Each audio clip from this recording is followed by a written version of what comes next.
ಯುವ ಶಕ್ತಿ ಬಂತು, ಶಿಕ್ಷಣ ವ್ಯವಸ್ಥೆ ಬದಲಾಗಬೇಕು ಅಂತೂ ಹೋರಾಟ ಮಾಡ್ತು, ಶಿಕ್ಷಣದ ಸಚಿವರನ್ನ ಕೆಳಗಿಳಿಸ್ತು, ಅಲ್ಲಿಗೆಲ್ಲವೂ ಮುಗ್ದಂಗಲ್ಲ. ಹೊಣೆಗಾರಿಕೆನ ಒತ್ಕೊಂಡಿದ್ದಾರೆ. ಮುಂದಕ್ಕೆ ಹೇಗೆ ಈ ಹೋರಾಟವನ್ನ ತಗೊಂಡು ಹೋಗ್ತೀರಿ ಅನ್ನೋದು ಇಂಪಾರ್ಟೆಂಟ್ ಆಗುತ್ತೆ. ನಿಮ್ಮ ಶಕ್ತಿಯನ್ನ ಬಳಸ್ಕೊಂಡು ಸಿಜೆಪಿ ಅನ್ನುವ ಪಾರ್ಟಿ ರಾಜಕೀಯಕ್ಕೆ ಎಂಟ್ರಿ ಕೊಟ್ರೆ ನಿಮ್ಮ ಸಮ್ಮತಿ ಇದೆಯಾ? ಯುವಕರ ಸಮ್ಮತಿ ಇದಕ್ಕಿದೆಯಾ? ಮೇಡಮ್, ಮೊದಲಿಗೆ ನಾನೊಂದು ಪಾಯಿಂಟ್ ಕ್ಲಿಯರ್ ಮಾಡ್ತೀನಿ ಮೇಡಮ್. ಇವತ್ತು ವಿದ್ಯಾರ್ಥಿ ಯುವಜನರನ್ನು ಅರ್ಥ ಮಾಡ್ಕೊಳ್ಳೋದ್ರಲ್ಲಿ ಕಾಂಗ್ರೆಸ್ಸು, ಬಿ ಜೆ ಪಿ ಮತ್ತು ಎಲ್ಲ ರಾಜಕೀಯ ಪಕ್ಷಗಳು ಸೋತಿವೆ ಮೇಡಮ್. ನೀವು CJP ಪೊಲಿಟಿಕಲ್ ಪಾರ್ಟಿ ಆಗುತ್ತಾ ಅದು ನಮ್ಗೆ ಗೊತ್ತಿಲ್ಲ ಮೇಡಮ್. ಬಟ್ ಅವರ ನಿಲುವೇನು, ಅವರ ಒಂದು ವೈಚಾರಿಕ ನಿಲುವೇನು ಅನ್ನೋದ್ರ ಬಗ್ಗೆ ನಾವು ಇನ್ನೂ ಕೂಡ ಯೋಚನೆ ಮಾಡ್ತಾ ಇದ್ದೀವಿ. ಈಗ ಜಸ್ಟ್ ಒಂದು ವೇದಿಕೆ ಸೃಷ್ಟಿ ಮಾಡಿದ್ರು, ವಿದ್ಯಾರ್ಥಿ ಯುವಜನರು ಬಂದು ಹೋರಾಟ ಮಾಡಿದ್ರು ಮೇಡಮ್. ಬಟ್ ಇಲ್ಲಿ ಒಂದು ನಾವು ಭಾಳ ಗಮನಿಸಬೇಕಾಗಿರೋದೇನೆಂದರೆ ಮೇಡಮ್, ಇದು ಬರೀ ನೀಟಿಗೆ ಆಕ್ರೋಶ ಭರಿತವಾದಂಥ ಹೋರಾಟ ಅಲ್ಲ ಮೇಡಮ್. ಇದು ಹೆಚ್ಚಿಗೆ ಚರ್ಚೆ ಆಗಬೇಕಾಗಿರೋದು.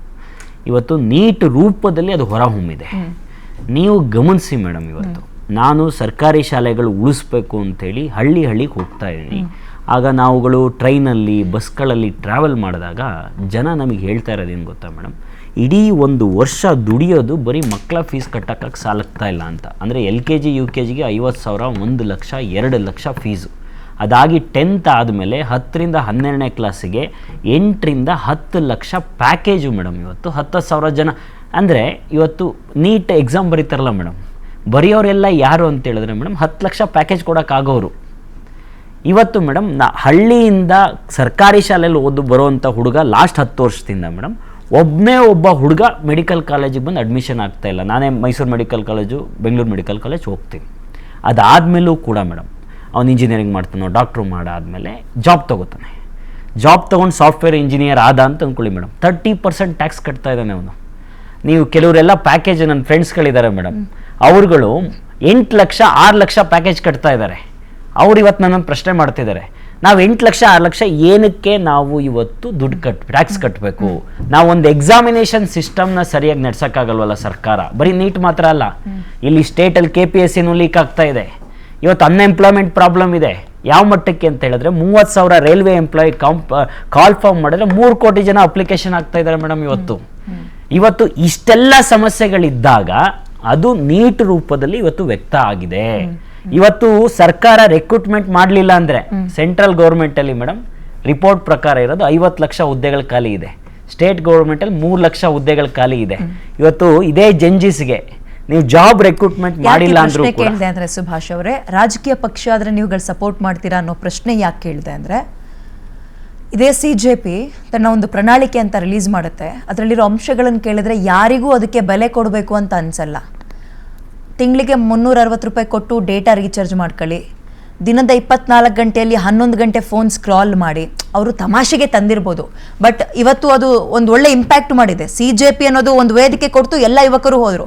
ಬಟ್ ಸುಮ್ಮನೆ ಏನೋ ಒಂದು ಫ್ಲೂಕಲ್ಲಿ ಎದ್ವಿ ಅನ್ನೋ ರೀತಿಯಲ್ಲಿ ಹಂಗ ಆಗ್ಬಾರ್ದಲ್ವಾ? ಹಂಗಾಗ್ಲಿಕ್ಕಿಲ್ಲ ಮೇಡಮ್, ಇತಿಹಾಸದಲ್ಲಿ ಹಂಗೆಲ್ಲೂ ಆಗಿಲ್ಲ. ಆ ಪ್ರಣಾಳಿಕೆ ನೀವು ಅಬ್ಸರ್ವ್ ಮಾಡಿರ್ತೀರಿ.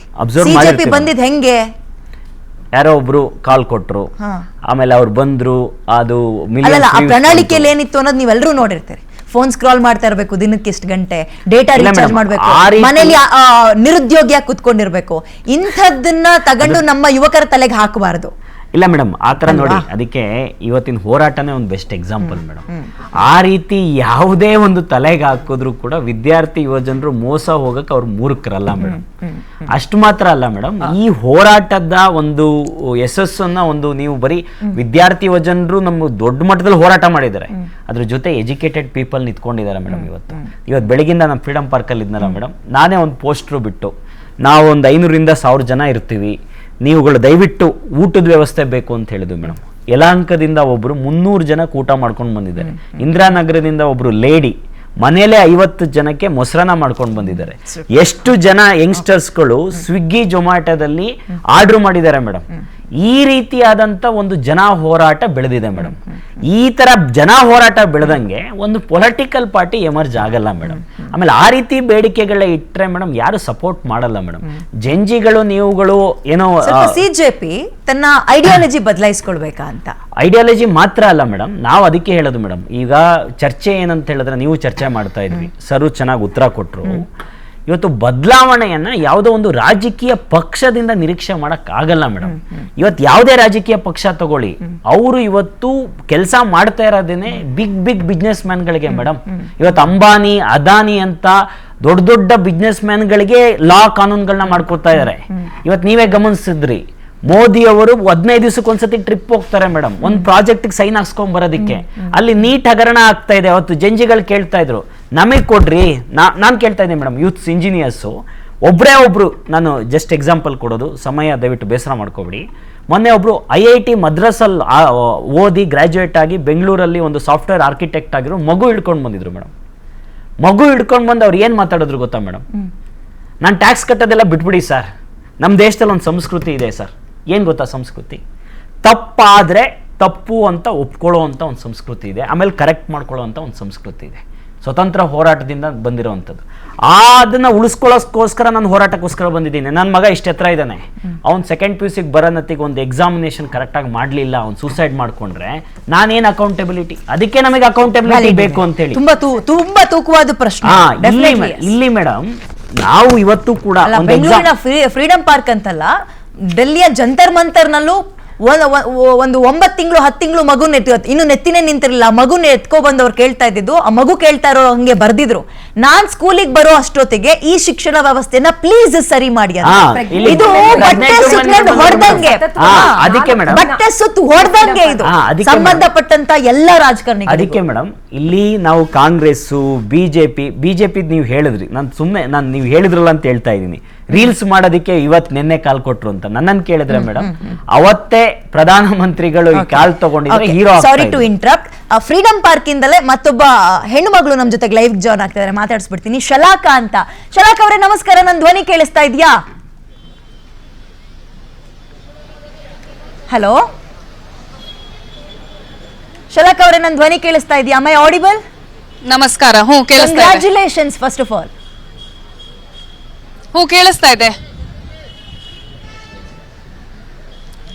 ಎಸ್ ಶಲಾಕಾ ಅವರೇ ಹೇಳಿ. Thank you.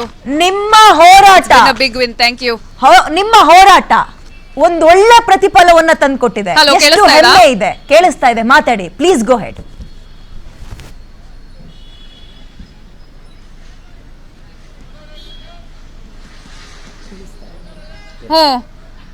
ಬಹಳ ಹೆಮ್ಮೆ ಇದೆ, ನಮಗ್ ಬಹಳ ಖುಷಿ. ಇವತ್ತು ಬಂದಿರೋ ರೆಸಿಗ್ನೇಷನ್ ಇಂದ ಬಹಳ ಖುಷಿ ಇದೆ. ಬಟ್ ನಮ್ಮೆಲ್ಲ ಡಿಮಾಂಡ್ಸ್ ಇನ್ನ ಮೀಟ್ ಆಗಿಲ್ಲ. ಸೊ ಇನ್ನ 2 ಡಿಮಾಂಡ್ಸ್ ಇದೆ. ಗವರ್ಮೆಂಟ್ ಆ ಡಿಮಾಂಡ್ಸ್ನು ಕೇಳಲೇಬೇಕು, ಅದನ್ನ ಅಡ್ರೆಸ್ ಮಾಡಲೇಬೇಕು. ಇಲ್ಲ ಶಲಾಕ್ ಅವರೇ, ನೀವು ಸ್ವಲ್ಪ ಪ್ರತಿಭಟನೆಯಲ್ಲಿ ಬ್ಯುಸಿ ಇದ್ರಿ, ಹಾಗಾಗಿ ನೀವು ನೋಡ್ಲಿಕ್ಕಾಗಿಲ್ಲ ಅನ್ಸುತ್ತೆ. CJP ಹೋರಾಟವನ್ನ ಕೈ ಬಿಡ್ತೀವಿ ಅಂತ ಹೇಳಿದೆ, ಅವರೆಲ್ಲ ಡಿಮಾಂಡ್ಸ್ಗೂ BJP ಓಕೆ ಅಂತ ಹೇಳಿದೆ. ನೀವು ಖುಷಿ ಪಡ್ಬೋದು.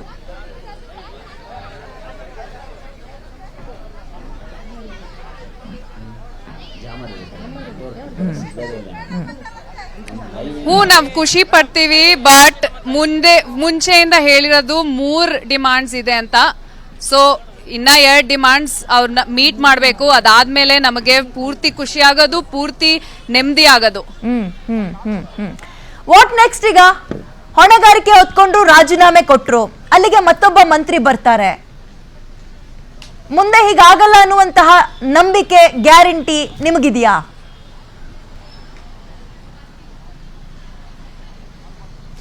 ಸೊ ಇಲ್ಲಿಂದ ಇನ್ನೂ ಇಲ್ಲ. ಯಾಕಂದ್ರೆ first of all parents, suicide ಆಗಿರೋ ಚಿಲ್ಡ್ರನ್ ಅವ್ರ ಪೇರೆಂಟ್ಸ್ ಬಗ್ಗೆ ಏನು ಮಾತಾಡಿಲ್ಲ. PM ಅವ್ರ ಜೊತೆನೂ ಮಾತಾಡಿಲ್ಲ, ಅವ್ರಿಗೆ ವಿಸಿಟ್ ಮಾಡಿಲ್ಲ, ಅವರಿಗೆ ಕಾಂಪೆನ್ಸೇಷನ್ ಕೊಟ್ಟಿಲ್ಲ. ಸೊ ಇದೆಲ್ಲ ಒಂಚೂರು ಹೆದರಿಕೆಯಿಂದ ಮಾಡಿರಂಗೆ ಕಾಣ್ತಾ ಇದೆ. ಫಸ್ಟ್ ಆಫ್ ಆಲ್ ಅವರು ಹೋಗಿ ಪೇರೆಂಟ್ಸ್ ಜೊತೆ ಮಾತಾಡಬೇಕು, ಸ್ಟೂಡೆಂಟ್ಸ್ ಜೊತೆ ಮಾತಾಡಬೇಕು. ಹಿಂಗೆ ಮಿಡ್ ನೈಟ್ ಅಲ್ಲಿ ಸೋಷಿಯಲ್ ಮೀಡಿಯಾ ಮೇಲೆ ವಿಡಿಯೋ ಹಾಕಂಗೆ ಅದೆಲ್ಲ ನಡೆಯಲ್ಲ ಅನ್ಸುತ್ತಪ್ಪ ನನ್ಗಂತೂ. ಡೆಮಾಕ್ರಸಿಯಲ್ಲಿ ಸ್ಟೂಡೆಂಟ್ಸ್ ಪ್ಲಸ್ ಸಿಟಿಸನ್ಸ್ ಜೊತೆ ಇನ್ನ ಟಚ್ ಅಲ್ಲಿ ಇರಬೇಕು, ಇನ್ನ ಕನೆಕ್ಟ್ ಆಗಬೇಕು ಅಂಡ್ ಕಂಡೋಲೆನ್ಸ್ ಕೊಡಬೇಕು. ಅದ್ರ ಬಗ್ಗೆ ಏನು ಮಾತೇ ಆಡಿಲ್ಲ. ಸೊ ಅದರಿಂದ ನಮಗೆ ಏನು ಅಷ್ಟೊಂದು ಟ್ರಸ್ಟ್ ಇಲ್ಲ, ಗವರ್ಮೆಂಟ್ ಮೇಲೆ ಇನ್ನೂ ಟ್ರಸ್ಟ್ ಇಲ್ಲ. Okay, okay. Second half all Sorry to interrupt. Police force ನನ್ನ ಪ್ರಶ್ನೆ, ಅಂಡ್ ವೈಲೆನ್ಸ್ ಕೊನೆ ಪ್ರಶ್ನೆ. ಜಂತರ್ ಮಂತರ್ ಅಲ್ಲಿ ನಮ್ಮ ಬೆಂಗಳೂರಿನಲ್ಲಿ ಹೋರಾಟ ಮಾಡಬೇಕಾದ್ರೆ ಉಮರ್ ಖಲೀದ್ ನ ರಿಲೀಸ್ ಮಾಡಿ ಅಂತ ಒಬ್ಬ ಹೆಣ್ಮಗಳು ಸ್ಲೋಗನ್ ಕೂಗ್ತಾಳೆ, ಒಂದು ಬೋರ್ಡ್ ಅನ್ನು ಇಟ್ಕೊಳ್ತಾಳೆ, ಮತ್ತೊಬ್ರು ವಿಚಿತ್ರವಾಗಿ ಆಡ್ತಾರೆ. ನಾನು ಇಂತಹ ಕಿತಾಪತಿಗಳನ್ನ ಇಡೀ ಹೋರಾಟಕ್ಕೆ ಕಂಪೇರ್ ಮಾಡಲ್ಲ, ಬಟ್ ಈ ರೀತಿಯಾಗಿ ಸ್ವಲ್ಪ ಹಳ್ಳ ಹಿಡಿಸಿದ್ರು ಅಥವಾ ಡೈವರ್ಟ್ ಮಾಡೋಕೆ ಕೆಲ ತಲ ಪ್ರತಿಷ್ಠೆಗಳು ಪ್ರಯತ್ನ ಪಟ್ರು ಅಂತ ಅನ್ನಿಸ್ಲಿಲ್ವಾ? ತುಂಬಾ ಅತ್ಯದ್ಭುತ ಹೋರಾಟಕ್ಕೆ ಯಾವ ಒಂದಿಬ್ರು ಯಾರೋ ಟೆರರಿಸ್ಟ್ ರಿಲೀಸ್ ಮಾಡಿ ಅಂತಾರೆ, ಇನ್ನೇನೋ ಮಾತಾಡ್ತಾರೆ, ಖಲಿಸ್ತಾನ್ ಅಂತಾರೆ, ಜೈ ಖಲಿಸ್ತಾನ್ ಅಂತಾರೆ, ನಾವು ನೇಪಾಳ ಮಾಡ್ತೀವಿ, ಇನ್ನೊಂದು ನೇಪಾಳ ಅಂತಾರೆ.